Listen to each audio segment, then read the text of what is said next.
Hello friends, स्वागत है आप सभी का हमारे इस यूट्यूब चैनल में। मैं हूं प्रियंका और हम कवर कर रहे थे मई 2025 की अंतर्राष्ट्रीय क्रोनोलॉजी।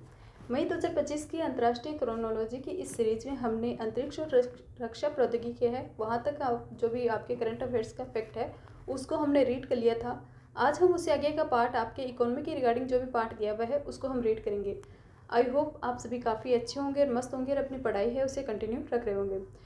तो आज की क्लास है उसको हम स्टार्ट करते हैं। इससे पहले हमने जो भी प्रीवियस क्लास में रीड किया है उसको हम थोड़ा सा रिकॉल कर लेते हैं, देन हम उससे आगे का पार्ट है वो कवर करेंगे, जिससे आपके दोनों क्लास हैं वो आपकी कनेक्ट हो सकें।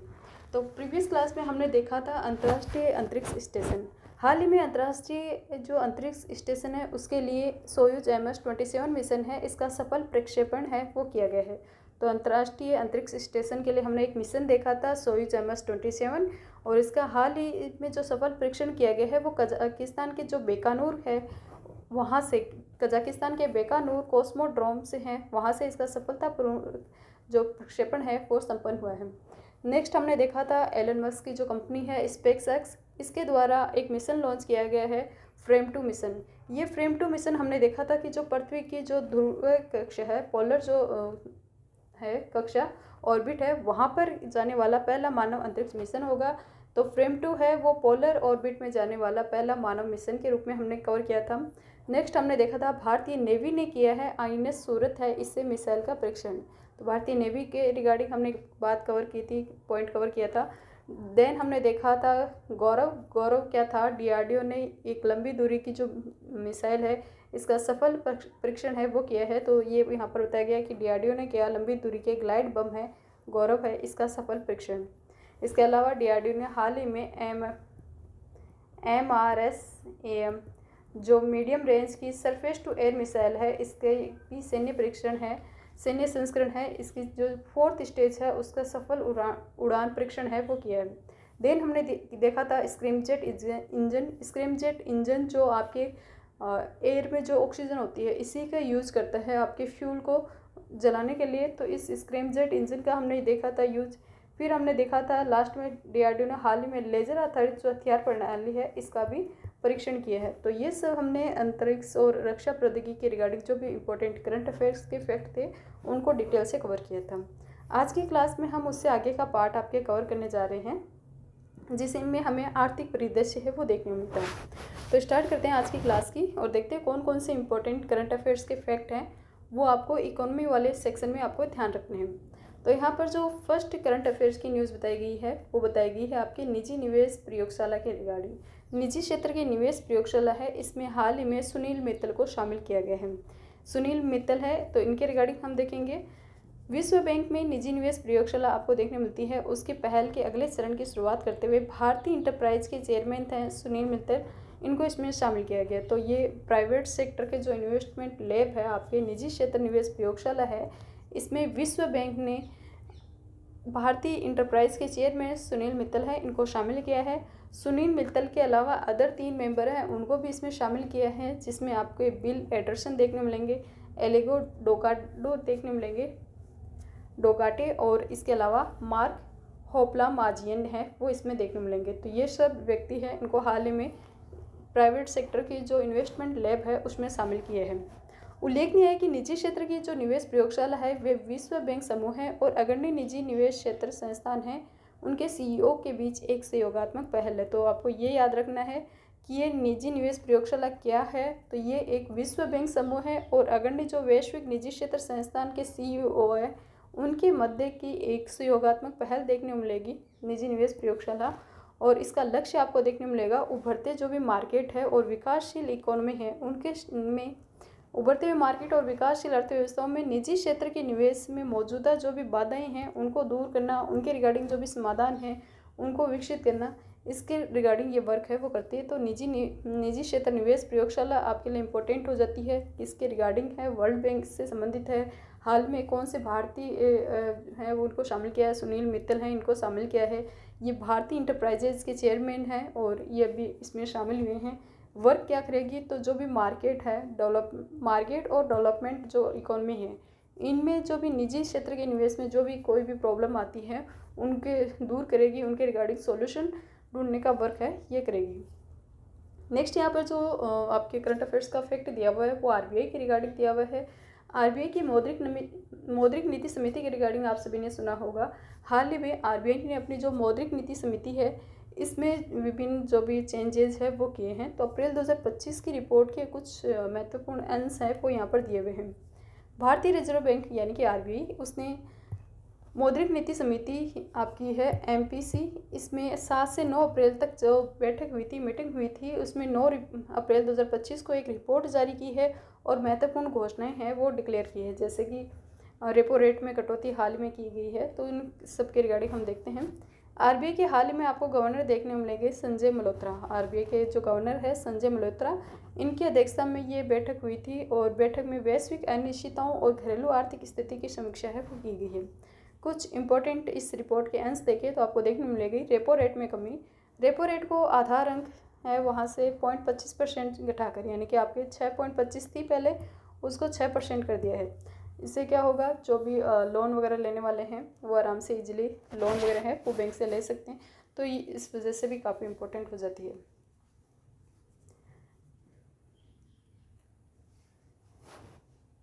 यह 2025 में लगातार दूसरी बार कटौती थी। पहले 7 फरवरी के रिगार्डिंग कटौती की गई थी और अभी वर्तमान में 9 अप्रैल को ये रिपोर्ट जारी की, उसमें भी ये कटौती के रिगार्डिंग जो अंश है वो दिए गए हैं। इस कटौती का मेन पर्पज़ क्या है, आर्थिक विकास को बढ़ावा देना, वैश्विक व्यापार युद्ध और विश्व में विशेष रूप से अमेरिका द्वारा जो टैरिफ लगाया गया है 26% टैरिफ है उसके प्रभाव को कम करना, ये इसलिए इसमें कटौती की गई है। अदर देखें तो मौद्रिक नीति का रुख आपको देखने मिलेगा। नीतिगत जो रुख है उसको तटस्थ यानी कि न्यूट्रल से बदलकर समायोज्य आपके अकोमोडेटिव है वो किया गया। हाल ही में मौद्रिक नीति ने अपने जो रुख है उसको चेंज किया है और जो आपके न्यूट्रल था उससे न्यूट्रल से बदलकर किस प्रकार से कर दिया है, अकोमोडेटिव कर लिया है। और ये भविष्य में दरों को में और भी कटौती की संभावना का क्या देती है, संकेत देती है। आर्थिक वृद्धि का अनुमान है वो भी 6.7% से घटकर 6.5% कर दिया गया है 2025-26 के लिए।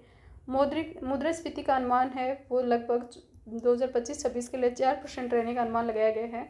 और अदर जो भी इससे रिलेटेड जो भी दरें थी, रेट थी, उनमें भी समायोजन किया गया है। जैसे कि सीमांत स्थायी सुविधा दर है या फिर हम कहें बैंक दर है, इनको समायोजित करके 6.25% किया गया है। वही स्थायी जमा सुविधा है STF है, उसकी रेट को 5.75% है, 5.75 जो प्रतिशत है ये कर दिया गया है। तो हाल में जो आरबीआई की मौद्रिक नीति समिति की जो मीटिंग हुई थी उसमें महत्वपूर्ण डिसीजन लिए गए थे और उसी के रिगार्डिंग यहाँ पर फैक्ट है वो बताए गए हैं। नेक्स्ट आपको देखने मिलेगी CPCB की।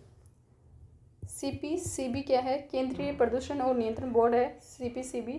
इसके द्वारा भी उद्योगों के वर्गीकरण में संशोधन किया गया है। हाल ही में केंद्रीय प्रदूषण नियंत्रण बोर्ड है, इसने पर्यावरण प्रदूषण की क्षमता के आधार पर उद्योगों के वर्गीकरण में संशोधन किया है। साथ ही एक नई जो श्रेणी है उसको ऐड किया है और नई श्रेणी ऐड की गई, वो कौन सी, ब्लू श्रेणी है, ये हाल ही में ऐड की गई है। अब अकॉर्डिंग 5 लगभग श्रेणियाँ हो जाएगी इस संशोधित वर्गीकरण के तहत। उद्योगों की 5 श्रेणियाँ हो गई, जिसमें एक तो आपकी ब्लू हो गई, इसके अलावा रेड है, ऑरेंज है, ग्रीन है, वाइट है और 4 अदरी हैं। तो रेड, ऑरेंज, ग्रीन, वाइट और ब्लू ये उद्योगों के वर्गीकरण की 5 श्रेणियाँ होगी। जो न्यू ब्लू श्रेणी ऐड की गई है उसकी विशेषता क्या होगी, इसमें इस श्रेणी में आवश्यक पर्यावरणीय सेवाएं, जो आवश्यक इसेंशियल जो इन्वायरमेंट सर्विस होती है उनसे संबंधित जो भी उद्योग है इनको शामिल किया गया है। जो घरेलू और औद्योगिक जो भी गतिविधियां हैं उनमें उनसे उत्पन्न होने वाले प्रदूषण के प्रबंध के लिए महत्वपूर्ण भूमिका निभाएगी। तो न्यू ब्लू श्रेणी है, ये जो भी इन्वायरमेंट के रिगार्डिंग जो भी सर्विस होती है उनसे संबंधित जो भी उद्योग हैं उनको इसमें शामिल किया गया है। इन्वायरमेंट से संबंधित जो सर्विस वाले उद्योग हैं, इंडस्ट्री हैं, उनको ये शामिल करती है। और घरेलू और औद्योगिक गतिविधियों से उत्पन्न होने वाले जो भी प्रदूषण है उनके मैनेजमेंट के लिए ये श्रेणी है वो काफ़ी इम्पोर्टेंट रहने वाली है। इनमें हम देखें तो इनमें अपशिष्ट से ऊर्जा संयंत्र, waste to energy plants, compressed biogas संयंत्र, कुछ विशिष्ट जो फीड स्टॉक हैं उनका उपयोग करते हुए कंप्रेस्ड बायोगैस जो संयंत्र है वो लगाए जाएंगे और बायो माइनिंग जैसी गतिविधियां हैं वो शामिल हैं। इस वर्गीकरण में CPCB है, उसने प्रदूषण सूचकांक है PI पर भी अपनी, ये जो वर्गीकरण है इसका 5 श्रेणी में ये PI की सूचकांक है इस पर आधारित है। PI क्या है, आपके पॉल्यूशन इंडेक्स, पॉपुलेशन नहीं, पॉल्यूशन यानी कि प्रदूषण इंडेक्स है, उस पर आधारित वर्गीकरण सीपीसीबी ने उद्योगों को पर्यावरणीय प्रभाव के आधार पर विभिन्न श्रेणियों में डिवाइड किया, जैसे रेड जो 80% है या फिर उससे अबव वाले हैं, ऑरेंज 55% या उससे अबव 55 से 80 के मध्य, ग्रीन 25 से 55 के मध्य, वाइट 25 है वो प्राय प्रदूषण रहित, और ब्लू आवश्यक पर्यावरणीय सेवाओं से संबंधित उद्योग हैं वो शामिल हैं। तो रेड होते हैं उच्च प्रदूषण क्षमता वाले, ऑरेंज होते हैं मीडियम जो प्रदूषण क्षमता जिनकी होती है, ग्रीन जो निम्न प्रदूषण क्षमता वाले हैं, वाइट जो प्राय प्रदूषण से रहित है, और ब्लू किससे है, पर्यावरणीय सेवाओं से संबंधित है। तो ये सीपीसीबी की जो अभी हाल में उद्योगों के वर्गीकरण की श्रेणी है ये काफ़ी इंपॉर्टेंट है। इसमें रेड आपको हाई अलर्ट में देखने को मिलेगा आपके पोल्यूशन के एरिया में, वाइट एकदम जीरो है, प्रदूषण नहीं है, और ब्लू जो है वो इन्वायरमेंट के से रिलेटेड है। ब्लू को ऐसे मत समझ लेना कि ग्रीन तो इन्वायरमेंट से हो गया, ब्लू अदर से। ग्रीन तो है निम्न प्रदूषण क्षमता वाले, और ब्लू है पर्यावरणीय सेवाओं वाले। इसके अलावा ऑरेंज मीडियम प्रदूषण क्षमता से युक्त जो भी होंगे उनको शामिल किया गया। तो ये पोल्यूशन इंडेक्स है, उस पर आधारित अभी हाल ही में सीपीसीबी द्वारा जारी की गई उद्योगों की श्रेणियाँ हमने देखी थी। देन हमें नेक्स्ट आपको करंट अफेयर्स के फैक्ट में आपको देखने मिलेगा, अमेरिका है उसने लगातार चौथे वर्ष में बना है भारत का सबसे बड़ा व्यापारिक साझेदार। अमेरिका लगातार जो चौथा वर्ष है उसमें भारत का सबसे बड़ा व्यापारिक साझेदार बन गया है, और ये आपको द्विपक्षीय व्यापार देखने मिलेगा। 131.84 अरब डॉलर है इसका द्विपक्षीय व्यापार है, वो आपको 2024-25 में देखने मिलेगा। अमेरिका वर्ष 2021-22 से भारत के वैश्विक व्यापार रैंकिंग में शीर्ष स्थान पर टॉप रैंक में रहा है। चीन की बात करें तो अभी हाल ही के व्यापारिक साझेदार में चीन सेकंड रैंक पर आता है। चीन के साथ भारत का जो व्यापार घाटा है वो तेज़ी से बढ़कर 99.2 बिलियन डॉलर हो गया है, जो पिछले वर्ष की तुलना में 17% की ग्रोथ है वो दर्शाता है। तो चीन के साथ बढ़ता व्यापार घाटा है ये इंडियन इकोनॉमी के लिए एक नेगेटिव इम्पैक्ट के रूप में अपन को देखने मिलता है। इसके अलावा आपको देखने मिलेगा यूएई है वो भारत का तीसरा बड़ा व्यापारिक संस्थान है। फर्स्ट आपके आएगा अमेरिका, सेकंड आपके चाइना, और थर्ड पर आपको यूएई है ये आपको देखने मिलेगा। तो 3 है ये भारत के जो इम्पोर्टेंट व्यापार संस्थान हैं उनके रिगार्डिंग यहाँ पर बताया गया है। नेक्स्ट यहाँ पर बताया गया है उड़ीसा में बनेगा भारत का सबसे बड़ा पेट्रोकेमिकल संयंत्र। हाल ही में उड़ीसा गवर्नमेंट है उसने भारत की सबसे बड़ी डुअल फीड नेप्था जो क्रिकर परियोजना है इसके लिए इंडियन ऑयल कॉरपोरेशन लिमिटेड के साथ एक एमओयू किया था 8 अप्रैल 2025 को, और इस एमओयू के तहत आपको देखने मिलेगा कि इंडियन ऑयल कॉरपोरेशन लिमिटेड है उसने पारादीप में 61,000 करोड़ के रिगार्डिंग इन्वेस्टमेंट से विश्व स्तरीय पेट्रोकेमिकल कॉम्प्लेक्स स्थापित करने जा रहा है, और ये इंडियन ऑयल जो कंपनी है उसका एक स्थान पर किया गया अब तक का सबसे बड़ा निवेश देखा जा सकता है 61,000 स्वतंत्र करोड़ रुपए। ये लगभग आप मान सकते हो लगभग 61,000 करोड़ रुपए हैं इसका इन्वेस्टमेंट हाल ही में इंडियन ऑयल कॉरपोरेशन है ये पारादीप क्षेत्र में कर रहा है, और ये यहाँ पर क्या कर रहा है, सबसे बड़ा उड़ीसा में बनेगा भारत का ये सबसे बड़ा पेट्रोकेमिकल संयंत्र। और कौन सी स्कीम के तहत है, तो ये डुअल फीड जो नेफ्था क्रैकर परियोजना है उसके तहत ये एमओयू हाल ही में हुआ था। ये कंपनी की मौजूदा जो 15 बिलियन मीट्रिक जो टन है प्रतिवर्ष क्षमता है इसके विस्तार करने के प्रयासों का एक हिस्से के रूप में आप देख सकते हैं। डुअल फीड नेफ्था क्रैकर परियोजना है ये पारादीप रिफाइनरी के पास ही स्थित है। तो डुअल फीड नेफ्था क्रैकर जो प्रोजेक्ट है ये यहाँ पर स्थित है, तो ये पारादीप रिफाइनरी है उसके नियर है वो स्थापित किया जाएगा। इस प्रेशर में एक दोहरी फीड क्रैकर से और संबंधित जो भी डाउन स्ट्रीम इकाइयाँ हैं वो होगी जो फेनॉल पॉलीप्रोपाइलिन, इसके अलावा आइसोप्रोपिल एल्कोहल सहित जो भी पेट्रोकेमिकल्स हैं इनके एक विस्तृत श्रृंखला के उत्पादन के लिए होगी।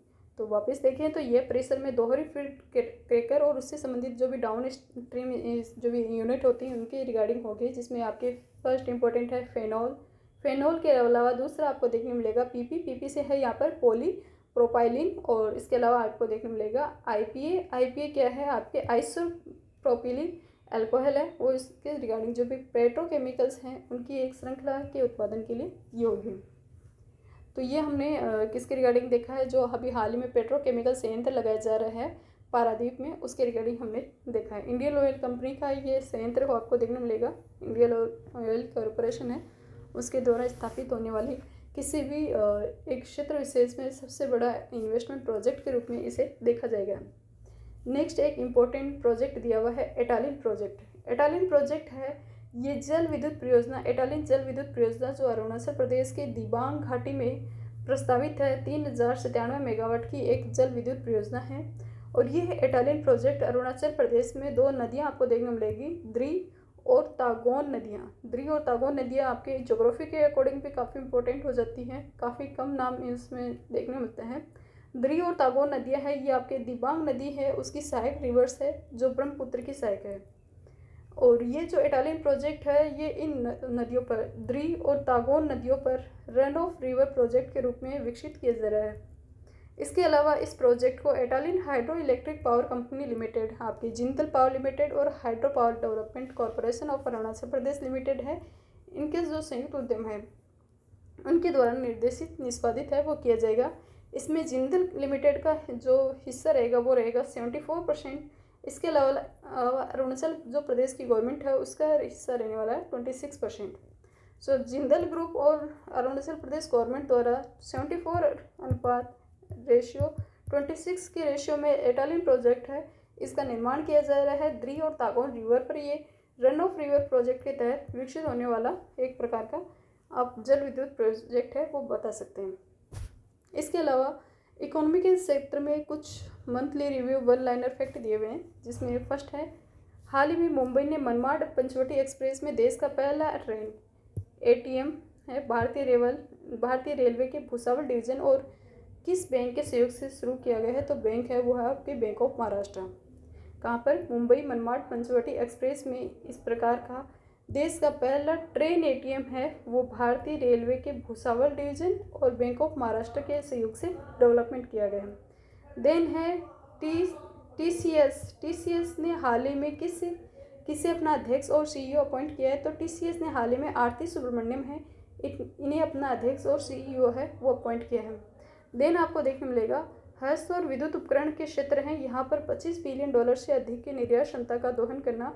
भारत का हस्त और विद्युत उपकरण क्षेत्र रिपोर्ट किसने हाल ही में जारी की है, तो नीति आयोग ने हाल ही में एक रिपोर्ट जारी की है किसके रिगार्डिंग, हस्त और विद्युत उपकरण के क्षेत्र पर $25 बिलियन से अधिक निर्यात क्षमता का दोहन करना। इसके रिगार्डिंग हाल ही में नीति आयोग द्वारा एक रिपोर्ट जारी की गई थी और इसमें इस रिगार्डिंग है वो जानकारी दी है। तो ये कुछ इंपॉर्टेंट करंट अफेयर्स के फैक्ट है वो आपको इकोनॉमी वाले क्षेत्र हैं उसमें देखने को मिलेंगे। वापस इनको रिकॉल करें तो हमने आज की क्लास में देखा है सुनील मित्तल है, इन्हें जो प्राइवेट सेक्टर की इन्वेस्टमेंट लैब है इन्हें इसमें शामिल किया गया है। आरबीआई ने अभी हाल ही में जो अपनी मौद्रिक नीति समिति है वो जारी की, मौद्रिक नीति समिति इसकी बैठक आयोजित की गई थी और इसमें कुछ इंपॉर्टेंट जो रेट है उनमें चेंज किया गया। तो उसके रिगार्डिंग यहाँ पर बताया गया है सीपीसीबी की है उसके द्वारा उद्योगों के वर्गीकरण में संशोधन किया है और एक नई श्रेणी ऐड की है, ब्लू श्रेणी। तो इस प्रकार 5 टाइप के उद्योग है उनको डिवाइड किया है, 5 टाइप से उद्योगों की श्रेणी है वो वर्गीकृत की है। अमेरिका है वो उसको हमने देखा था सबसे बड़ा व्यापारिक संस्थान है, फर्स्ट पर अमेरिका, सेकंड पर आपके चाइना, थर्ड पर हमने देखा था यूएई, ये भारत के सबसे बड़े व्यापार संस्थान हैं। और पेट्रोकेमिकल संयंत्र हमने देखा है उड़ीसा में बनने जा रहा है, इंडियन ऑयल कॉरपोरेशन है इसके द्वारा स्थापित होगा। तो ये सभी आज के हमने आर्थिक परिदृश्य के करंट अफेयर्स में रीड किया है। इससे आगे की क्लास में हम जो भी आपके प्रादेशिक करंट अफेयर्स हैं उसको हम रीड करेंगे। तो आज की क्लास है इसको हम यहीं पे समाप्त करते हैं और मिलते हैं नेक्स्ट क्लास में। तब तक के लिए हमारे साथ बने रहिए। जय हिंद, जय भारत।